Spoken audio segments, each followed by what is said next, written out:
small mileage if you ask me.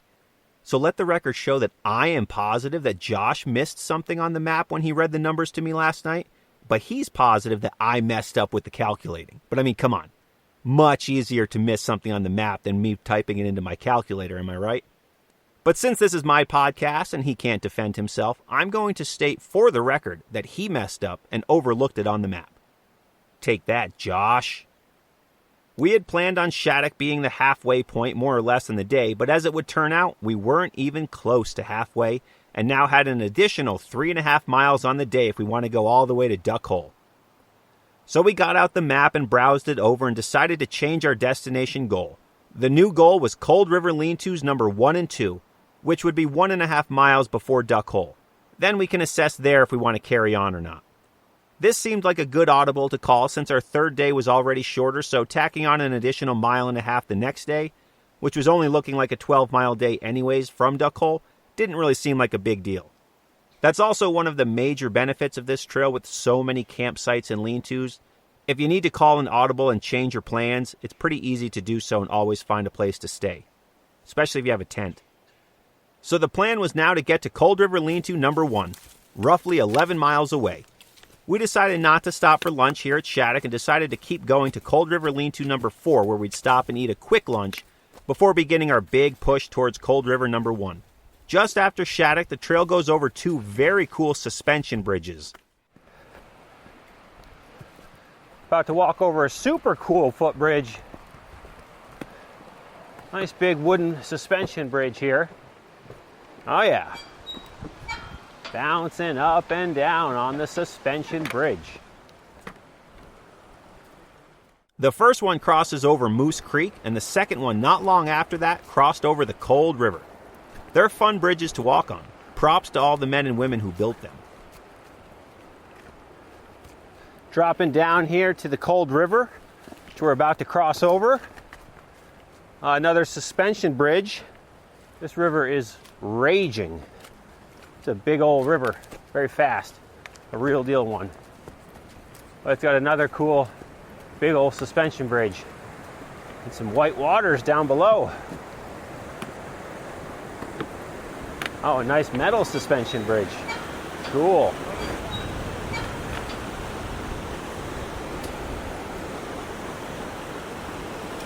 All right, we're crossing the Cold River. If you were to fall down there, you are in big trouble. And this, the wind is blowing, and this is a very suspension-y suspension bridge. All right, we are on the other side. That was fun. 4. So we are at number 4. One of the Cold River lean-tos now. And once over the second bridge, we landed at Cold River Lean-To number 4, our lunch destination for the day. The Cold River Lean-To number 3 was just up the river, and you can see it from number 4. This was a great spot to eat lunch, just under the suspension bridge with a cool, raging river right in front of us, with a little waterfall, amazing views. It'd be a great spot to swim in, too. But don't get sucked down the river because that water is really moving here. We arrived at the lean-to, we set down our packs, and I had a bagel with peanut butter, the same thing that I ate for breakfast. Although this time I didn't have any time to toast and burn the bagel, though at this point in the day it still tasted great. A lot of people may think bagels are way too big and bulky for backpacking food, but I say a bagel sleeve is roughly not much bigger than an Nalgene bottle, and they pack a major punch in terms of dense food with substance and calories, so I like having them personally.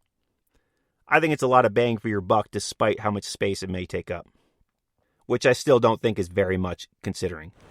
It didn't take long for Josh and I, while sitting in the lean-to, looking at the river in front of us, quietly eating our lunch to ourselves, to realize, man, it's really loud here. To which he responded, I was just thinking the same thing.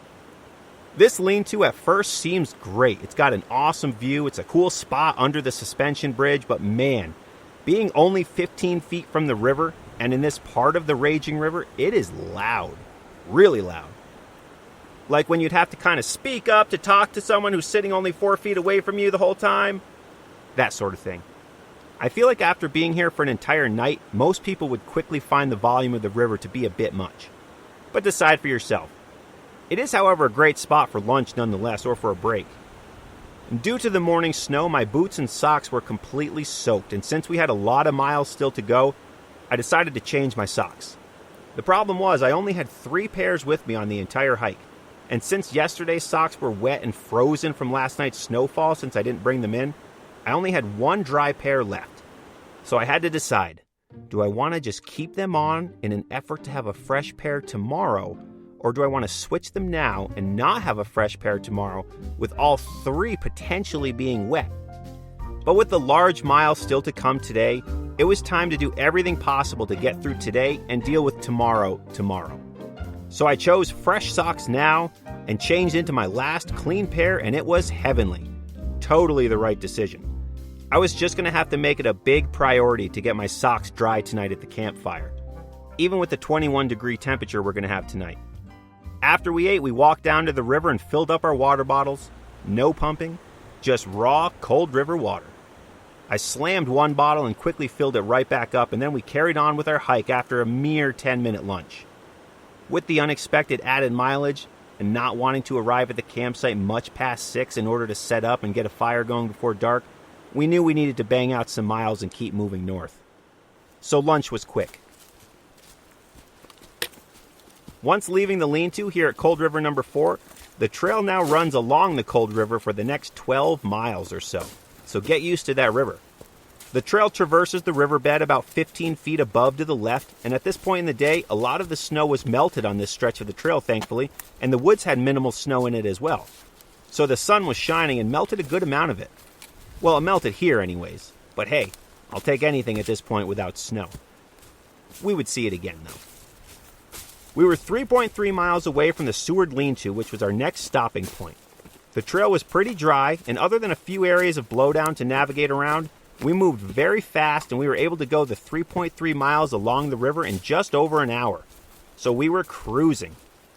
And this is a fun part of the trail too, because the Cold River is huge, probably around 60 yards across, and there are tons of places that would be fun areas to sit and hang out at the river, swim, and do all those sort of things, along with lots of little waterfall areas. The sun was shining and the river looked glorious, and it tasted great too. We were hammering out the miles, and then we arrived at the Seward Lean-To in one of those, oh wow, we're already there type of moments. Love when that happens. So it's almost 2 o'clock. We went 3.3 miles in a little over an hour, about an hour 10. Booking it as fast as we can right now. We're now at the Seward Lean-To, sitting, taking a quick water break. Pretty much the whole trail from the Cold River Lean-To number 4 to the Seward Lean-To, the trail goes along the Cold River the whole time. Great views of the river throughout. Pretty awesome. Nice sounds. A lot of cool spots in this river, and it's enormous, so it's a pretty sweet spot. A little up and down. Yeah, it's a lot of ups and downs, little climbs here and there. And the trail was pretty dry, which was pretty clutch, so that was great. And you're up along a ridge overlooking the river, which is awesome too. So now we're going to take a short little break, a couple minutes, and then we're going to start booking it over to, where are we going next? Aluska. The Aluska Lean-To. That's our next stop. This lean-to was in decent shape, and it's right on the trail. Like, right on the trail. It's definitely a valid option as a place to stay with a fire pit, of course, overlooking Miller's Falls, nestled up above the Cold River a little bit with some decent mountain views in the distance. Though I'd say if you have it in you and you're going northbound and you can push another 2.3 miles to the Aluska Lean-To, do it. Because that lean-to and campsite was one of, if not the best on this section in my opinion. I have, however, been told that the Seward Lean-To is the most remote lean-to in the Adirondack Park because it's more than 20 miles in either direction of the closest road. Which makes a lot of sense, so it's out there. This lean-to is out there. After taking a break at the remote Seward Lean-To, a quick swig and a snack, we were back on the trail exactly 5 minutes after we sat down. Just enough time to take the pack off, relax the back, refuel, and get to it. We had to keep trucking, so breaks were quick. We pushed along the trail, which ran through a nice mix of hardwoods and big spruce trees here in the woods. The Seward Lean-To marks the beginning of the walk directly between the Seward Range and the Santanoni Range. The trail threads the needle between these two high peaks ranges, with the Sewards and Seymour on your left to the west, and the Santanonis on your right to the east, if you're traveling northbound, of course. Still walking along the Cold River. Great views in front of me of Seward here in the High Peaks Wilderness. One of the only high peaks you're going to see on this entire Northville-Placid Trail, and really cool views of the mountain kind of towering above the river. We are banging out this trail at this point as fast as possible.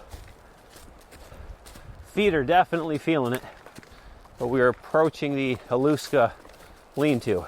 Oh, and right here would be a fantastic little beach area to have lunch or sit and put your feet in the water here in the Cold River. If only we had the time. It's a great spot though. Lots of great spots along this river to stop, have lunch, enjoy the scenery, take a break. Cool stretch of this trail. We were able to continue our faster pace as we moved the 2.3 miles towards the Aluska Lean-To. The woods in the trail were similar to what we had the last few miles, so we cruised. Just before we got to the Lean-To, there's a river crossing over the Seward Brook where you cross over on top of a downed tree. This reminded me of the Tree Bridge river crossing going up Street and Nye, if you're familiar with hiking those high peaks. This tree, however, is probably 12 feet across and only 10 inches wide. So it's pretty narrow, and it's also sitting a good 4 feet above the river, which was probably 2 feet deep on this day. Therefore, if you fall in, it's going to be a big fall and a big problem. Not life-threatening, but a problem. But it's the only way across that we found short of walking a ways up the brook. So Josh went first, and since he moves like a gazelle, he skirted right across, no problem. And then it was my turn. I hopped up onto the log and slowly started moving across, using my trekking poles to balance. And again, without trekking poles, I'd never be able to cross this bridge, especially wearing this big backpack. Or if I did, I'd have to move very fast and just send it, and whatever happens, happens. Which actually sometimes is the way to go in these situations.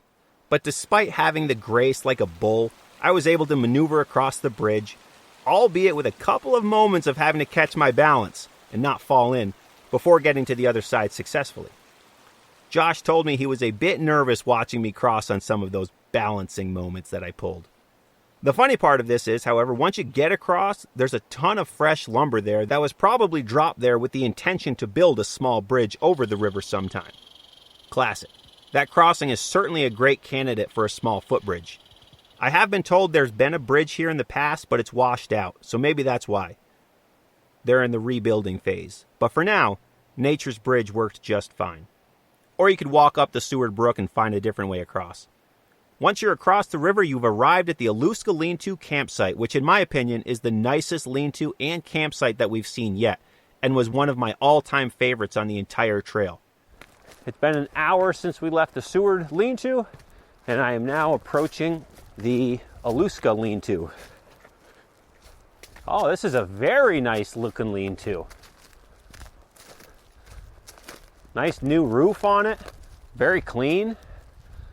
Nice fire pit, nice calm area along the river. Oh yeah, this is a nice area, nice lean-to. Highly recommend. The lean-to has a new roof, lots of fresh logs, very clean and well built. And this campsite sits along a calm, quiet stretch of the Cold River. An awesome place to spend the night and relax at the river while sleeping in a very nice lean-to. If your travels on this trail can line up staying here, this is a great spot and I wish we could have stayed here. But we had to hit some more miles today, so not this trip. We took another 5-minute break per usual for a swig and a snack, and then we suited back up, clipped on the backpack, and kept moving. We arrived here at 3 o'clock on the dot, and we were walking away at 3:06. Nice and quick, just enough time for a snack. A mere 0.6 miles after Aluska, the trail comes to the John Rondo Hermitage, a.k.a. the mayor of Cold River City, population 1. Hermitage of Noah John Rondeau, 1883 to 1967. The sign says the mayor of Cold River. Cool little spot. He left a lot of garbage. Yeah, he left some pots and pans out. They're a bit rusty now.